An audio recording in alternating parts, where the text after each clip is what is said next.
अंधेरा होता है।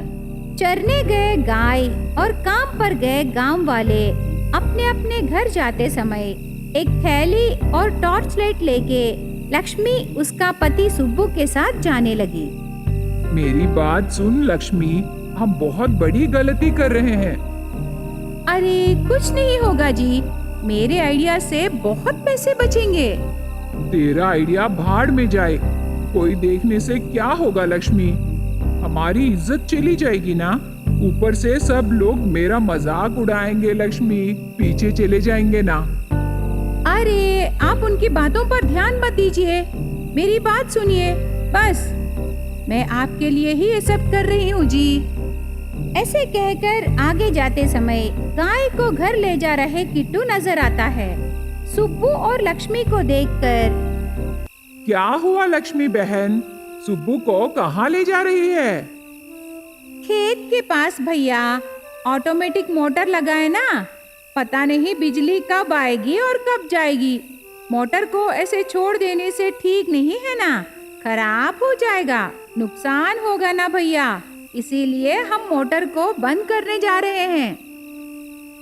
वाह रे वाह बहन, तेरी दूरदृष्टि तो बहुत खूब है।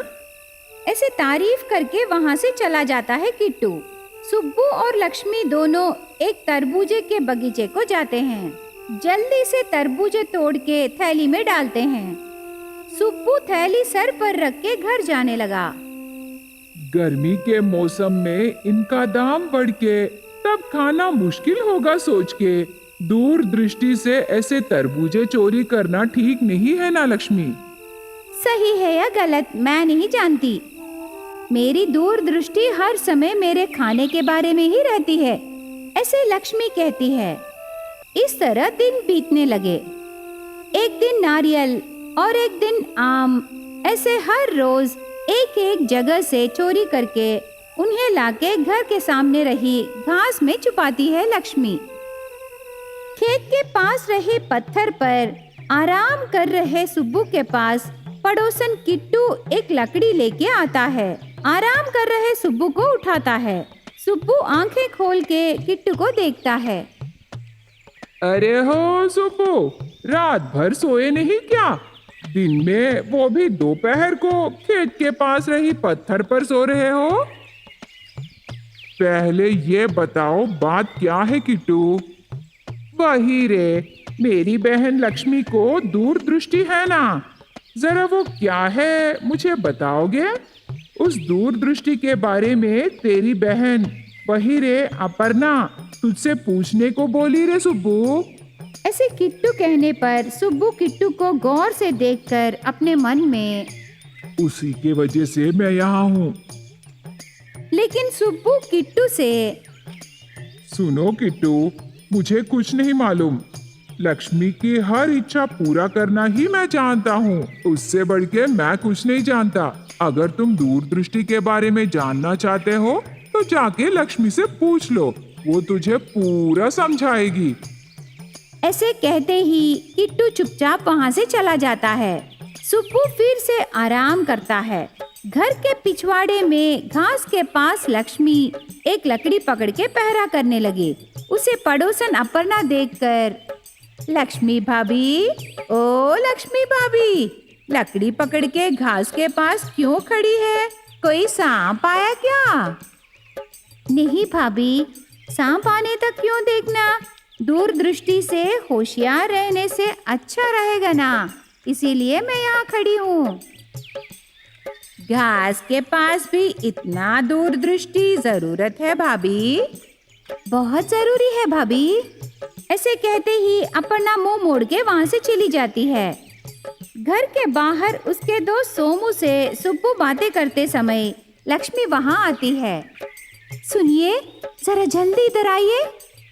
खेत के बारे में मैं बात कर रहा हूँ लक्ष्मी, तू अंदर जा, मैं अब भी आता हूँ। आप खेत के बारे में बात कर रहे हो और मैं प्याज के बारे में बोलना चाहती हूँ। मैं समझ गया लक्ष्मी, मैं आऊंगा, तू जा। अब भी आइए ना, चाहिए तो खेत के बारे में बाद में बात कीजिए। ऐसे लक्ष्मी कहने पर सुब्बू समझ लेता है। सोमू, हम बाद में बातें करेंगे, अब तू जा। सोमू को भेज के लक्ष्मी के पास आता है। प्याज नहीं लाए क्या? बहुत रेट है लक्ष्मी, इसीलिए मैं नहीं लाया। परसों टमाटर का रेट ज्यादा बोल के टमाटर नहीं लाए। टमाटर की सब्जी मैं नहीं खाई ना, और आज आप प्याज नहीं लाए। बहुत दिनों से मुझे मसाला प्याज की सब्जी खाने की इच्छा हो रही है जी, जल्दी से जाइए ना। लक्ष्मी, हर समय खाना ही क्या, कोई देखने से क्या सोचेंगे। लक्ष्मी सिर्फ खाने के लिए ही पैदा हुई होगी करके समझेंगे।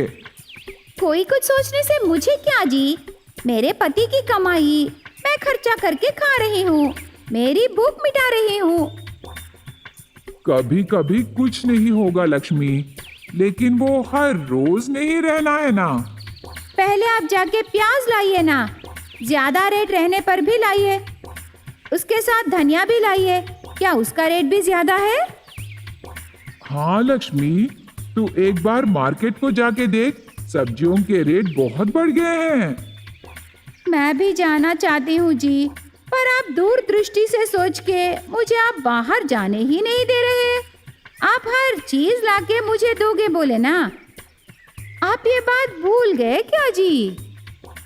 जो है वो खा ले लक्ष्मी, मैं खेत को जा रहा हूँ, मुझे काम है। ऐसे कह के सुब्बू चला जाता है। इस तरह दिन बीतने लगे। एक दिन घर के पिछवाड़े में आराम से बैठ के जाम खा रही लक्ष्मी के पास सुब्बू आता है। तब सुब्बू ने, लक्ष्मी जानती है तू यहाँ क्या कर रही है? जानती हूँ जी, यहाँ बैठ के जाम खा रही हूँ। आपको भी जाम खाना है क्या? खाना है तो खा लीजिए, मैं कहाँ रोकी। तेरे हाथ में रहे जाम के बारे में मैं नहीं पूछ रहा लक्ष्मी। ओह, तो फिर? सब्जियां बेच रहे मल्लेश के पास गई, वहाँ से तू बहुत सारे सब्जियां और साग 50 किलो के ले आई क्या? हमारे लिए इतना क्यों लाई लक्ष्मी? क्या तू गली गली जाके सब्जियां बेचना चाहती हो? नहीं जी, हमारे लिए ही, दूरदृष्टि जी। 50 किलो की दूरदृष्टि? क्यों इतना दूरदृष्टि, क्या मैं जान सकता हूँ? क्यों मतलब क्या बताऊं जी, पता नहीं कब कौन से सब्जी का रेट बढ़ जाएगा, तब उतना रेट देके क्यों खरीदना जी। अभी कम रेट है ना, इसीलिए मैं ले आई। क्यों, अच्छा की ना।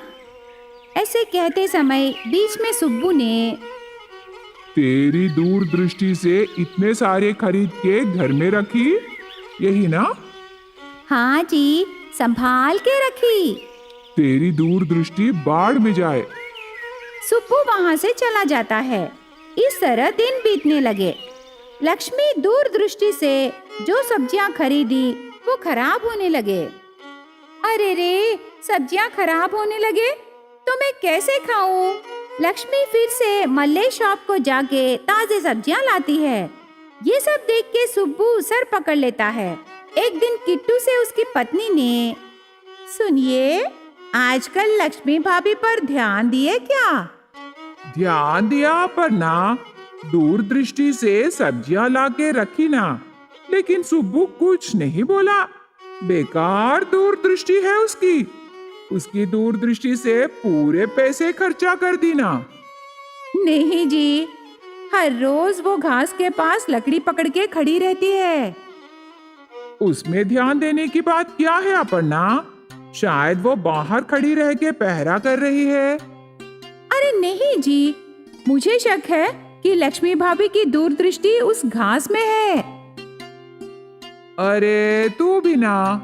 सुनिए तो, वो रात के समय वही घास के पास बिस्तर डाल के सो रही है जी। घास के लिए इतना दूरदृष्टि क्यों करना? वो तो मुझे कुछ ज्यादा ही लग रहा है जी। ऐसे कहते ही किट्टू सोचने लगता है। थोड़ी देर बाद, घास में रही लक्ष्मी की दूरदृष्टि क्या है मैं आप भी पता लगाता हूँ। ऐसे कह के वो सभी गांव वालों से, मैं बड़ा सांप देखा, वो बहुत जहरीला है, हमें उसे पकड़ के मार डालना है, वरना वो सांप हमें और हमारे बच्चों को और हमारे जानवरों को भी मार डालेगी। वो सांप लक्ष्मी के घर में घास में घुस गई। चलो सब, लकड़ियां लेके आओ। ऐसे किट्टू कह के जाता है। उसके पीछे गांव वाले लकड़ियां लेके लक्ष्मी पहरा कर रही घास के पास जाते हैं। गांव वाले घास को निकालने लगे। लक्ष्मी डरने लगी कि उसकी दूरदृष्टि की चोरी पकड़ी जाएगी।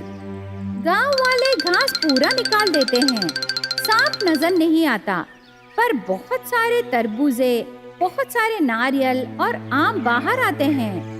तब गांव वालों को पता चलता है कि अंधेरा होने के बाद वो दोनों किस लिए बाहर निकल रहे हैं। गांव वाले दोनों को बहुत मारते हैं। भुक्कड़ लक्ष्मी की दूरदृष्टि से बेचारा सुब्बू बहुत मार खाता है।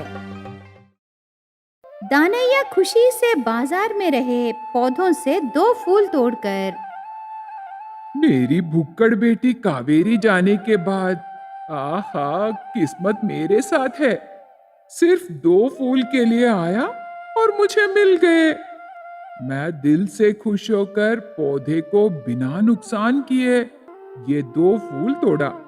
अब मैं घर जाकर आराम से पूजा करूंगा। ऐसे सोचकर दानैया वहां से निकलकर घर में रहे उसके पिता और दादा के फोटोज के पास आता है। वो 2 फूल उन फोटोज के सामने रखता है। उसके बाद दानैया हाथ जोड़कर मेरे दादाजी और मेरे पिताजी को सादर प्रणाम।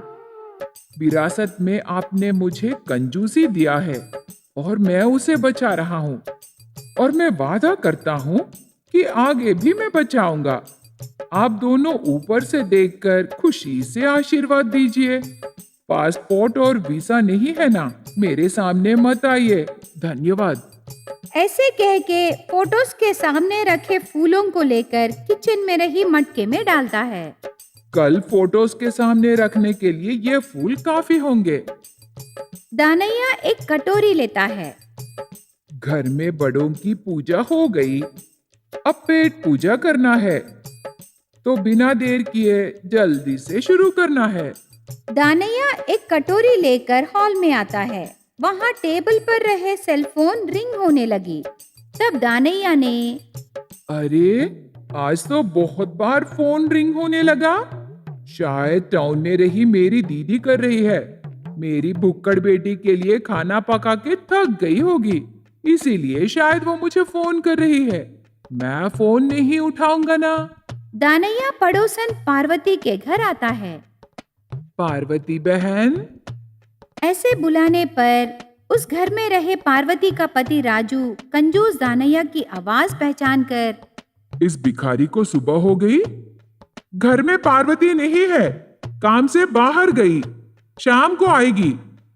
तुम किसी और के घर जाके भीख मांग लो। अरे हो राजू, मैं भिखारी नहीं हूँ, मैं दानैया हूँ। जरा सोच के कहो ना। ऐसे कहने पर अंदर रहे राजू अपने आप में मैं सही ही बोला ना। राजू ऐसे मन में सोचकर, लेकिन बाहर से ओहो, तुम हो दानैया। किसी की आवाज सुनाई देने से मैं भिखारी सोचा। तुम हर बार पार्वती बहन कह के बुलाते हो ना, इसीलिए मैं पहचान नहीं सका दानैया। ऐसे कहते समय पार्वती अंदर से आती है। आपको भिखारी कहने से बुरा मत मानिए भैया। नहीं नहीं बहन, कुत्ता उसके मालिक पर भौंकता है क्या? तो क्या तुम कुत्ता हो दानैया? बहुत खूब, पर कौन सा कुत्ता हो? तुम्हें विश्वास है कि नहीं? नहीं राजू, मैं कंजूस कुत्ता हूं। सच बोले दानैया, ये बताओ यहाँ क्यों आए हो? घर में सिर्फ अचार ही है बहन, चावल नहीं है, और अभी मुझे शॉप को जाने का मन नहीं है।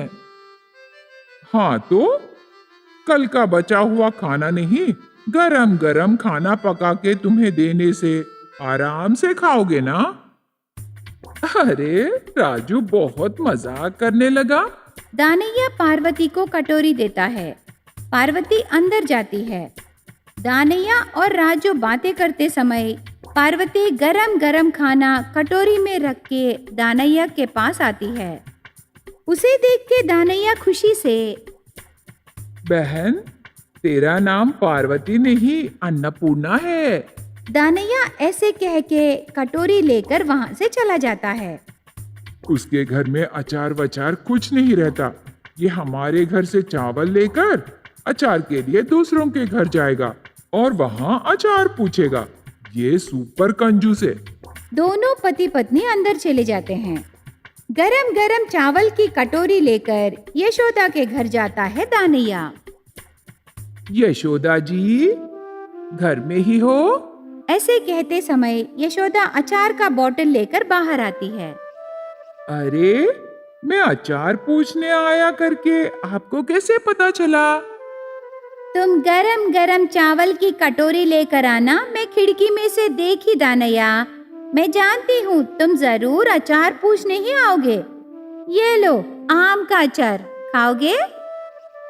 आम का अचार नहीं यशोदा जी, चिकन का अचार या मटन का अचार या फिर फिश फ्राई या फिर फिश करी दे सकते हो ना जी?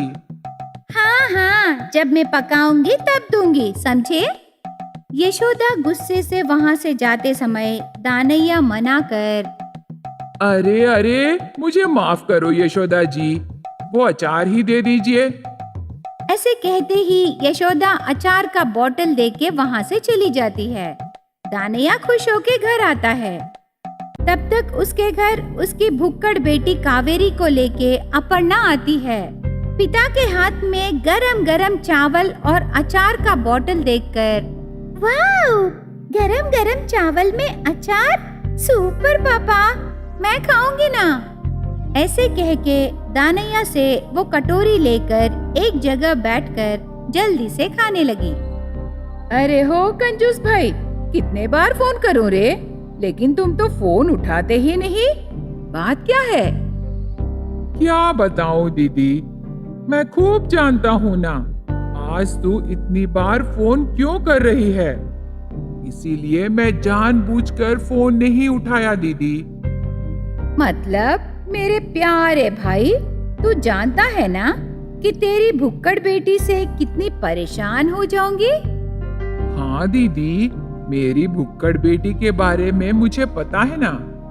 तू तो बहुत कंजूस है और तेरी बेटी भुक्कड़ है। ये सब मुझे क्यों? तेरी बेटी को तुझे सौंप दी, अब मैं चलती हूँ। मुझे बिना पैसे दिए यहाँ से तू जाना ठीक नहीं है दीदी, तेरी सफर अच्छी नहीं होगी। ऐसे कहते ही अपर्णा गुस्से से उसके पास रहे पैसे देती है। दानैया उन पैसों को देखकर खुशी से, तेरे भाई को देखने कभी कभी आना दीदी। तेरी बेटी की शादी पक्की होने के बाद मैं जरूर आऊंगी भाई। ऐसे कह के अपर्णा चली जाती है।